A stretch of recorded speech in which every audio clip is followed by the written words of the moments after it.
Hello everyone, welcome to my channel phonics doubts. आज हम देखेंगे वोवेल्स एंड कंसोनेंट। तो जैसा कि हमको पता है इंग्लिश में 26 लेटर्स होते हैं, उसमें से कुछ वोवेल्स होते हैं, कुछ कॉन्सोनेंट्स होते हैं। तो वोवेल्स क्या है? यहाँ पे जो ब्लैक फॉन्ट्स में है A E I O U, ये वोवेल्स हैं। वहीं उसके अलावा जो बचे लेटर्स हैं जैसे कि B, C, D, F, G, H, J, K, L, M, N, P, Q, R, S, T, V, W, X, Z, ये सारे कॉन्सोनेंट्स होते हैं। और आपने नोटिस किया मैंने लेटर वाई नहीं कहा, क्योंकि जो लेटर वाई है वो as a consonant as a vowel दोनों यूज होता है। वो डुअल रोल प्ले करता है। वो एज अ वोवेल भी यूज होगा, एज अ कॉन्सोनेंट भी यूज होगा। सो आप इंग्लिश का कोई भी वर्ड ले लो, ऐसा कोई वर्ड नहीं होगा जिसमें वोवेल ना हो। अगर कोई वोवेल नहीं होता है तो उसकी जगह हम letter Y as a vowel use करते हैं। फॉर एग्जाम्पल मैंने कहा जैसे वर्ड है फ्रॉग, वहां पे लेटर ओ है। कैट, लेटर ए है एज अ वोवेल। लेकिन कुछ वर्ड ऐसे भी होते हैं जिसमें वोवेल नहीं होता है, जैसे मैंने कहा फ्लाई, FLY, तो वहां letter Y as a vowel work करता है। जैसे कि ट्राई, TRY, वहां पे भी letter Y as a vowel use होगा। तो हमारा लेटर वाई एक सीक्रेट वोवेल होता है या फिर सेमी वोवेल, जो एज अ कॉन्सोनेंट और वोवेल दोनों काम करता है। तो कैसे पता चलेगा कि लेटर वाई को कब कंसोनेंट पढ़ना है, कब वोवेल पढ़ना है? तो एक सिंपल सा ट्रिक है। जब भी किसी वर्ड या सिलेबल के स्टार्टिंग में यानी कि बिगनिंग में, किसी भी वर्ड के बिगनिंग में अगर लेटर वाई यूज हो रहा है तो वहां पे letter Y as a consonant sound करेगा, जिसका साउंड होता है य। और वहीं दूसरी ओर किसी भी वर्ड के मिडिल में या फिर एंड में अगर लेटर वाई आ रहा है तो उसका साउंड हो जाएगा ई, लॉन्ग ई साउंड ई, या फिर लॉन्ग आई साउंड आई। तो लेटर वाई जब भी मिडिल में या फिर एंड में वर्ड के यूज होगा तो letter Y as a vowel work करेगा।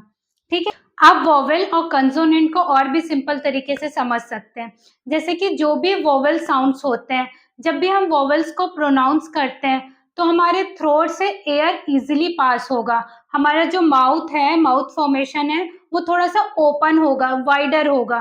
ठीक है, वो इजिली एयर को पास होने देगा, तो वो होता है vowel sound. For example A, E, I, O, U, मेरा माउथ ओपन है, कोई एयर ब्लॉकेज नहीं है, थ्रोट से इजिली एयर पास हो रहा है।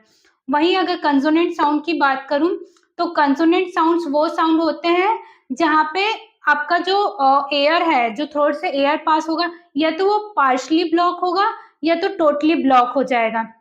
फॉर एग्जाम्पल लेटर बी, ब, ब, एयर ब्लॉक हुआ।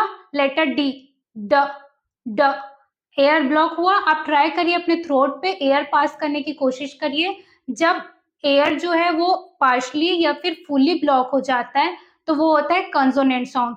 वहीं लेटर एफ का साउंड होता है, ये पार्शली ब्लॉक हो रहा है। लेटर वी का साउंड होता है पार्शली, वो या तो लिप्स या तो टंग या फिर थ्रोट के थ्रू वो पार्शली ब्लॉक हो रहा है। वहीं लेटर एम और एन का साउंड, जैसे लेटर एम का साउंड होता है वो भी ब्लॉक हो रहा है, ये एक नेजल साउंड होता है। लेटर एन, यहाँ पे भी नेजल साउंड हो रहा है, नेजल, यहाँ पे भी एयर ब्लॉक हो रहा है। तो कंसोनेंट साउंड सिंपली वो साउंड होते हैं जो या तो लिप्स, माउथ या थ्रोट के थ्रू एयर को पार्शली या फिर फुल्ली ब्लॉक कर देता है।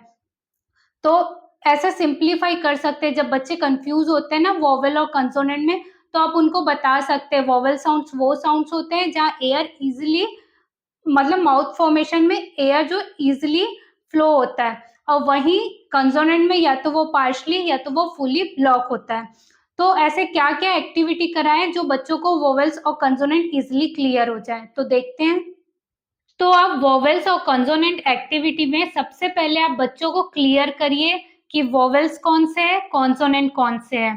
ठीक है, बताइए उनको। वोवेल में 5 लेटर्स होते हैं, A, E, I, O, U, एक छोटा टीम होता है, और जो बाकी बचे लेटर्स होते हैं वो कॉन्सोनेंट्स होते हैं, जो एक लार्ज टीम होती है। तो उन्हें टीम वाइज बताइए, टीम ए, टीम बी। और बताइए कि लेटर वाई एक सेमी वोवेल्स होता है, जो as a vowel as a consonant दोनों यूज होता है। तो पहला एक्टिविटी आप कर सकते हैं कि उनको एक पेपर पे या उनकी कॉपी पे A to Z साउंड लिख कर दीजिए और बोलिए कि वो उन सारे लेटर्स को सर्कल करे जो वोवेल्स हैं।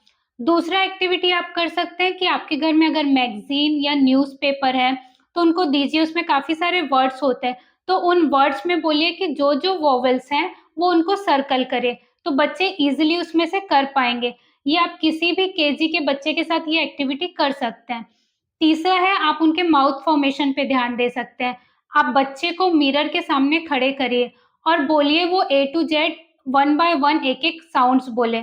जैसे वो साउंड बोलेगा उसको क्लियरली समझ आएगा कि कौन से लेटर्स में एयर ईज़िली पास हो रहा है, तो वो होता है वोवेल साउंड, और जिसमें पार्शियली या तो फुली ब्लॉक हो रहा है लेटर साउंड, तो वो कॉन्सोनेंट होता है।